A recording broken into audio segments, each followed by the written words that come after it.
What is up, guys? Nick here, helping you to master your technology. iPhone 8 Plus, 4 years later. So is this a phone that you still may want to consider picking up as a side phone, as a cheaper backup iPhone? Let's discuss that in this video.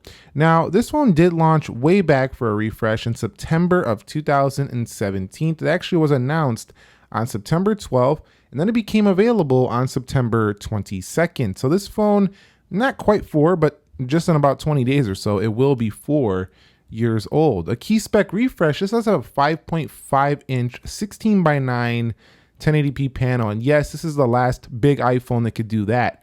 Right there, go into the landscape orientation. I already missed that. This also has a dual 12 megapixel camera setup here on the rear. This phone's camera can also shoot 4K 60. This was the first iPhone series that could do the 4K 60p video. This also has 3 gigabytes of RAM, and it does have an Apple A11 chipset housed inside the body of this phone. And to refresh you, this does have a 2691 milliamp hour battery, and one of the most impressive things about the 8 Plus was always the battery. Now, talking about the body and the build of the iPhone 8 Plus right now, I do think this phone does have pretty much a very nice body still. We are looking at aluminum edges here, you can see right there, and they stayed very clean. I actually had the white version, as you've seen in my iPhone 8 Plus review a few years back, but I traded it in for the product red when it did get announced, and I've always loved this product red version right here. But you can see on the back, it does have Gorilla Glass as well, and then it does have Gorilla Glass on the front.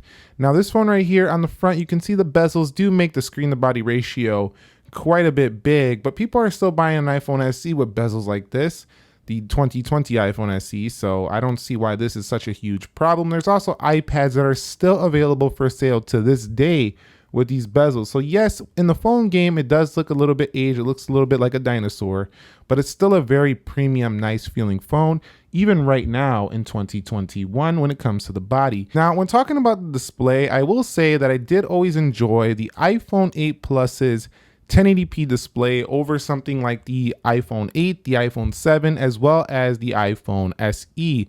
The reason for that is because this display has a much sharper panel when reading text right here. When you go to news articles and stuff like that, we're having a little bit of a load issue.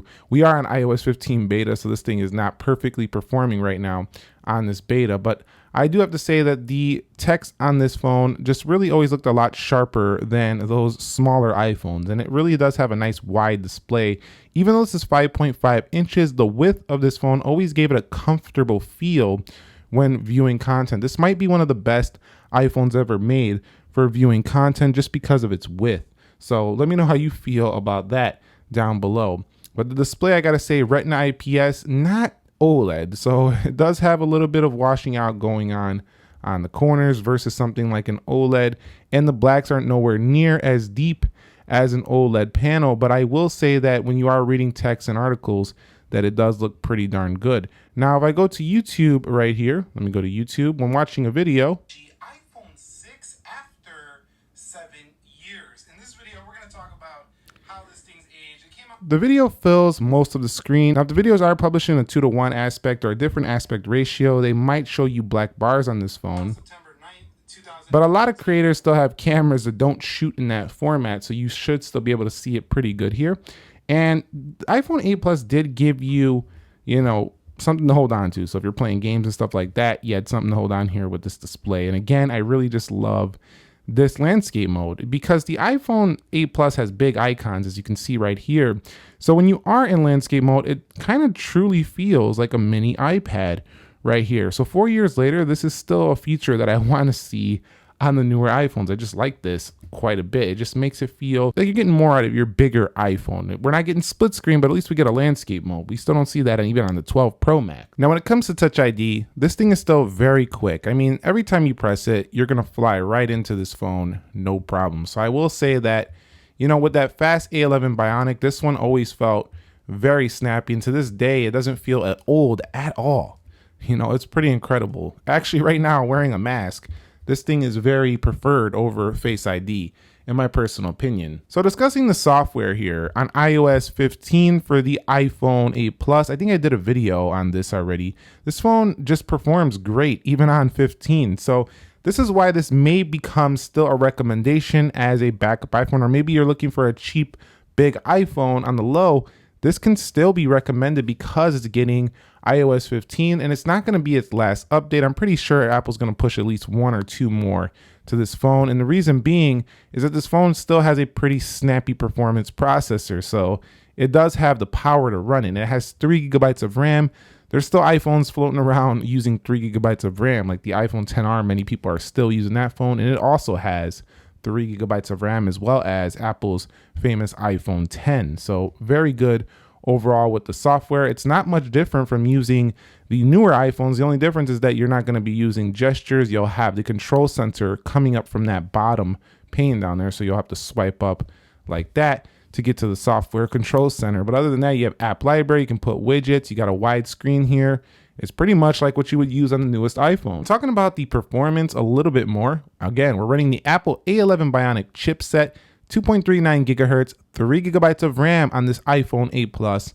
You've seen it right there, iOS 15.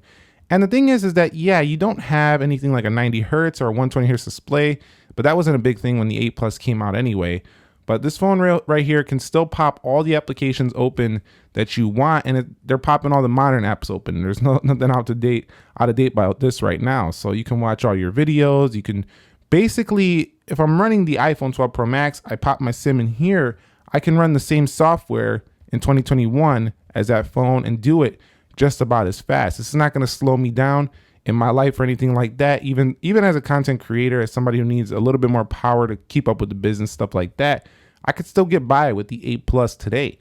So regular users, this will be very easy to get by with right now. Now, discussing the rear camera system, it's a dual 12 megapixel setup. It's pretty simple. We don't got to talk much about it. At f2.8 on the telephoto, it's a little bit darker than the f1.8 on the main lens, but the camera in here, I would say, is still very good.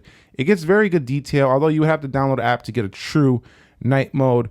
You know, you got the video over here. You can do it 4K 60 up here, so that's pretty neat on this iPhone. In addition to that, you have the portrait mode. It will blur the background, stuff like that, square mode, panoramic mode. And on the front, you do have yourself a 7 megapixel selfie camera. Now this area, I will say, did get very upgraded on the newer iPhone. So if you do want to get, a little bit better selfie quality, you will want to go with something a little bit newer than this. But go ahead and take a look at some of the samples I took with this iPhone 8 Plus's camera here in 2021. These are up-to-date photos and videos, and let me know your thoughts on how this thing still performs to this day.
Now, when it comes to the audio, It is now 2021. We're going on September, and I actually did some photos, did some videos, and we're just going to talk about how this phone has aged. This was a super cycle for the iPhone, meaning that they sold an so the bottom is the louder speaker, incredible amount of as you can see right there. Yes, they did come out with the iPhone. The top one does fill in, but if you cover the bottom one, you are going to kind of wash out the audio a bit right there.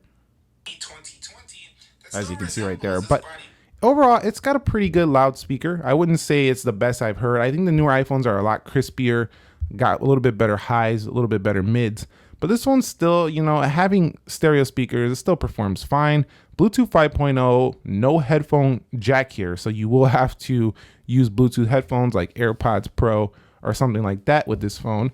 And it'll work just fine. But I would say that it's fine. It's nothing super impressive on these speakers, but it's fine. It does the job. One area that I've always been pretty happy with the iPhone 8 Plus is the battery life. And the main reason for that is because this phone always really didn't give me no trouble or fuss getting through a day. And to this day, even on iOS 15, you see how small it's draining already. Throughout this video, it's only went down 1%.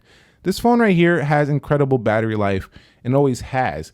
I will say that it doesn't beat some of the newer 12 Pro Max, 11 Pro Max phones, but before them, this was one of the best. So still very good. It'll get through a day. The phone call quality was not the best here in terms of the reception. Actual quality when speaking was fine, but reception, I didn't have the best on this phone, but still got the job done, especially if you live in a major city. Wasn't too much of an issue. A lot of people are still rocking this phone. Never really complaining much about, you know, making a phone call. But how many of you make a phone call these days? So this phone did come in multiple colors. You could get it in gold, space gray, silver, or red. But is it worth it here? How is it held up 4 years later?